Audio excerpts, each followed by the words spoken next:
가상화폐는 21세기 금융과 기술이 결합된 혁신적인 발명품으로 디지털 자산 시대를 여는 기폭제 역할을 해왔습니다.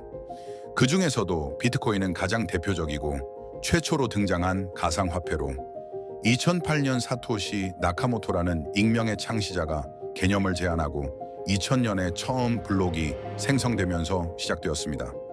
비트코인은 정부나 중앙은행 같은 중앙기관의 개입 없이 개인 간에 직접 거래를 할 수 있도록 설계되었습니다. 탈중앙화와 블록체인 기술을 바탕으로 금융 시스템의 투명성과 보안성을 강화하려는 목표를 가지고 있었죠. 그러나 비트코인은 가치의 극심한 변동성과 투자 목적 위주로 사용된다는 점에서 비판받기도 합니다. 가상화폐 채굴은 블록체인 네트워크를 유지하고 새로운 코인을 발행하는 중요한 과정입니다. 그러나 비트코인과 같은 작업 증명 기반의 가상화폐는 엄청난 에너지 소비 문제를 동반합니다. 2021년 기준 비트코인 채굴에 사용되는 전력량은 일부 국가의 전체 전력 소비량을 능가하는 수준으로 보고되었습니다. 이에 대한 대안으로 이더리움은 지분 증명 방식으로 전환하며 에너지 사용량을 대폭 줄였습니다. 이러한 변화는 환경 문제와 지속 가능성에 대한 중요성을 다시 한번 강조합니다. 이데어리움은 비트코인 이후 등장한 가장 주목받는 가상화폐입니다. 이데어리움은 2015년 러시아계 캐나다인 비탈릭 부테린이 개발했으며 단순히 거래를 기록하는 것을 넘어 스마트 계약이라는 개념을 도입했습니다. 스마트 계약은 특정 조건이 충족되면 자동으로 실행되는 프로그램으로 부동산 거래나 보험 계약 등 다양한 분야에서 응용될 수 있는 기술입니다. 이더리움은 비트코인과 달리 DApp, 즉 분산 애플리케이션 개발을 지원하며 이더리움 2.5 업데이트를 통해 에너지 효율을 높이는 방향으로 진화하고 있습니다. 최근 가상화폐는 NFT와의 결합으로 더욱 다양한 응용 사례를 만들어내고 있습니다. NFT는 디지털 자산의 소유권을 블록체인에 기록해 위조와 복제를 방지하며 예술 작품, 음악, 게임 아이템 등 다양한 분야에서 활용되고 있습니다.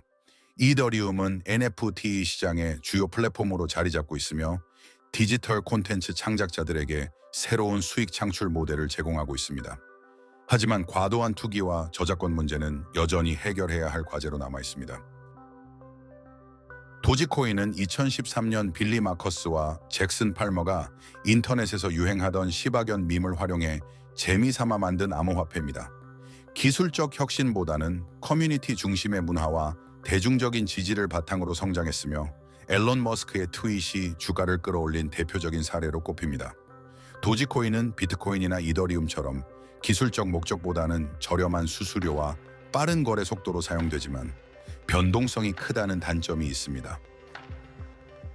가상화폐는 금융 시스템에 접근하기 어려운 전 세계 수백만 명의 사람들에게 새로운 기회를 제공하고 있습니다. 전통적인 은행 계좌가 없는 지역에서도 가상화폐를 통해 자산을 보유하고 거래할 수 있는 환경이 조성되었으며 이는 특히 개발도상국에서 큰 변화를 가져왔습니다. 비트코인 및 다른 코인들은 이러한 금융 포용성을 강화하는 데 기여하고 있으며 중앙기관에 대한 의존을 줄이려는 움직임을 이끌고 있습니다. 루나코인과 테라는 한국의 스타트업 테라폼랩스에서 개발한 가상화폐로 스테이블 코인 테라와 연동되어 운영되었습니다. 스테이블 코인은 실물 자산, 예를 들어 미국 달러와 같은 통화와 연동해 가격을 안정적으로 유지하려는 목적으로 만들어졌습니다. 그러나 2022년 테라와 루나의 가치가 폭락하면서 수많은 투자자들에게 막대한 손실을 안겼고 이 사건은 가상화폐 시장에 큰 충격으로 기록되었습니다. 테라폼랩스의 공동 창업자인 권도형은 여러 나라를 도피하다 몬테네그로에서 체포되었으며 현재는 미국과 한국에서 재판 요청을 받고 있습니다. 권도형이 미국에서 재판을 받는다면 투자자 보호법 위반과 사기 혐의로 중형이 선고될 가능성이 큽니다. 반면 한국에서는 금융범죄와 자본시장법 위반 혐의로 기소될 가능성이 높으며 한국 투자자들에게 직접적인 피해를 준 점이 강조될 수 있습니다. 두 나라에서의 재판 결과가 달라질 수 있는 만큼 그의 사건은 가상화폐 규제와 법적 책임의 중요성을 다시 한번 상기시켰습니다. 가상화폐의 발전 속도는 규제의 필요성을 촉진시키고 있습니다.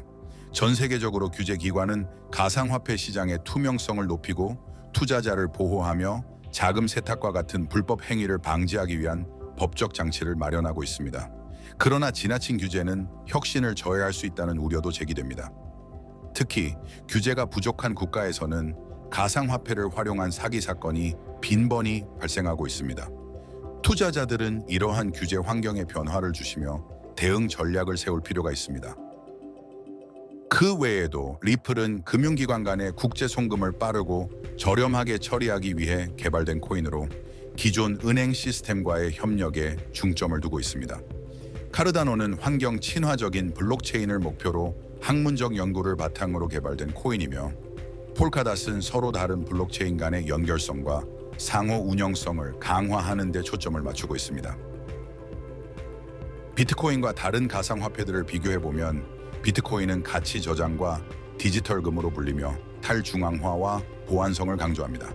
반면 이더리움은 스마트 계약과 DApp 개발을 지원하며 기술적 응용 가능성이 높습니다. 도지코인은 커뮤니티와 대중성에 중점을 두고 있으며 루나코인은 스테이블 코인과 연동된 모델로 설계되었지만 실패 사례로 남았습니다. 가상화폐는 인공지능, 사물인터넷, 메타버스와 같은 미래 기술과 융합되며 새로운 가능성을 열고 있습니다. 예를 들어 가상화폐는 메타버스 내에서 경제 활동의 주요 도구로 사용되며 디지털 세계와 현실 세계를 연결하는 중요한 매개체가 될 것으로 기대됩니다. 이런 기술적 융합은 가상화폐가 단순한 투자 수단을 넘어선 생태계의 중요한 구성 요소로 자리 잡을 가능성을 보여줍니다. 가상화폐의 미래는 여전히 밝은 가능성을 가지고 있지만 변동성, 규제, 보안 문제 등 해결해야 할 과제가 많습니다. 투자자들은 각 코인의 기술적 기반과 실용성을 이해하고 신중한 분석과 위험 관리를 통해 접근해야 합니다. 즐겁게 시청해 주셔서 감사합니다. 여러분, 많이 알면 편합니다. 앞으로 더욱 유익하고 흥미있는 토픽으로 찾아뵙겠습니다. 구독, 댓글, 좋아요, 알람 설정 부탁드립니다.